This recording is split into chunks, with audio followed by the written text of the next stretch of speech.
application yetu inafanya kazi kama ifuatavyo. Kwa mfano nikifungua kwa mara ya kwanza, user ataingiza username na password kisha atabonyeza login. So username na password hizi hapa zimehifadhiwa kwenye database. Password ni hii imefanywa encryption na username ni hii hapa. So kwa mfano tunaingia kwa username ambaye ni huyu. So username ni phone number. So utakuja hapa kwenye username utaingiza hiyo username. Mfano ni 0756000003. Hii ni username, phone number. Kisha utaingiza password 12345 ni password. Kisha utabonyeza login. So incorrect username or password. Suppose tumeingiza password ambayo ni sahihi. User login. So tumeingia katika application. So hii application hii ni dashboard na hizi ni installments ambazo user amezifanya kwa loan ambayo ameichukua.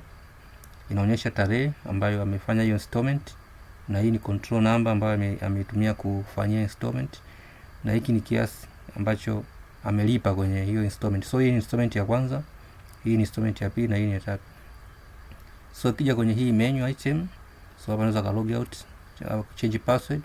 Hii hapa kwenye my installments, bonyeza hapo, ukutana na taarifa ambazo ni za undani zaidi kuhusiana na hizo installments ambazo user amezifanya. So hii inaonyesha kiasi ambacho user amechukua cha mkopo, makato, kiasi alichorejesha mpaka sasa, na interest ni kiasi gani, na percentage ya interest, na total installment ambazo amezifanya ni hizi, na penalty ni kama amezidisha tarehe ya kurejesha mkopo, kuna penalty application au system ina calculate yenyewe penalty. So status ni installment on progress na taarifa nyingine. So na akija kwenye contact us, hapa ni just kama ana complain yoyote au ana chochote anataka kuuliza. So atakuja ku pick problem hapa. For example anataka ku extend loan duration, click select, then ataandika message. Ataandika message yake, mfano ni hii, then atakuja kuandika opinion, mfano opinion ni hii, then atakuja kubonyeza send.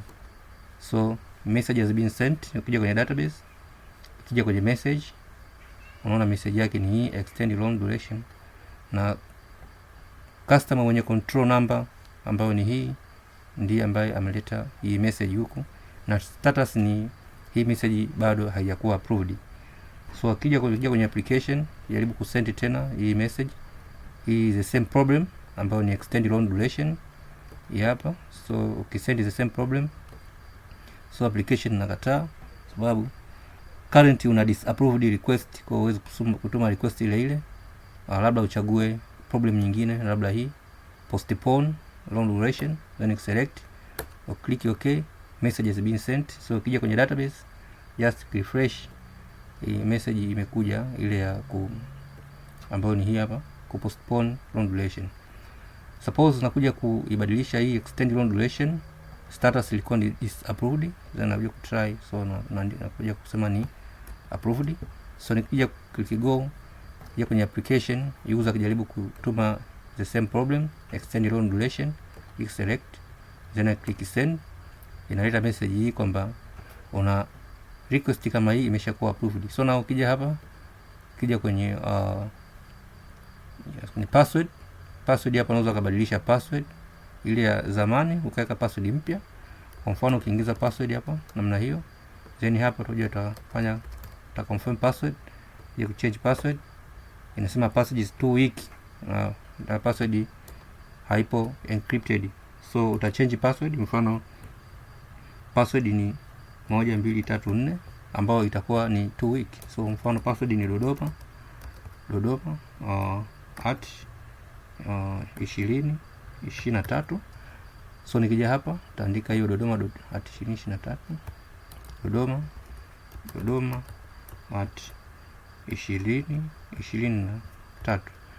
So nikija kubonyeza retry, then password imekuwa successful change. So nikija kwenye home hapa nakuwa nimerudi kwenye zile installment nilizofanya. Kija kwenye my installments, ni zile installments ambazo ni taarifa za mkopo ambazo umezifanya. Bonyeza home, unarudi kwenye home. So nikibonyeza log out, unatoka katika application. So application ni just kuifunga, just uifunge. Nikijust kuifungua tena bado inakumbuka inidai tena login kwa sababu ni login, so just nikija kwenye logout, so nikija kubonyeza back, kubonyeza back inakataa, inasema there is no back action kwa sababu nilisha out.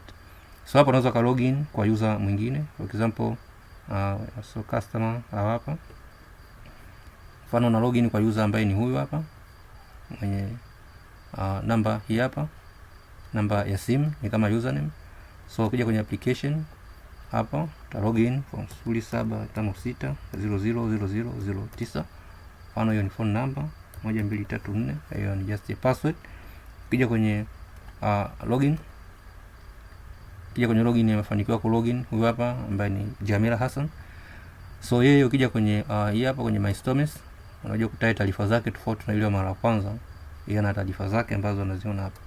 So kila user ataingia atakutana na taarifa zake za loan, taarifa za mkopo ambaye amechukua, marejesho anayofanya, na hii ni control number anayotumia kulipia huo mkopo. So ukija kwenye home, na maana yake nitarudi hapa kwenye hiyo. So nikija hapa kwenye logout, hapo ndakuwa nimetoka kwenye application. So kwenye database, kija kwenye relationship, niko na table 4. Table ya kwanza ni message, customers, installment na employee. So customer ana taarifa ambazo ni hizi, then customer ana rejesha mkopo leo ni table ya installments, then customer ana send message au complain, hiyo ni table ya relationship kati ya customer na message, then customer anakuwa added na employee. So unaona relationship kati ya customer na employee imetengenezwa relationship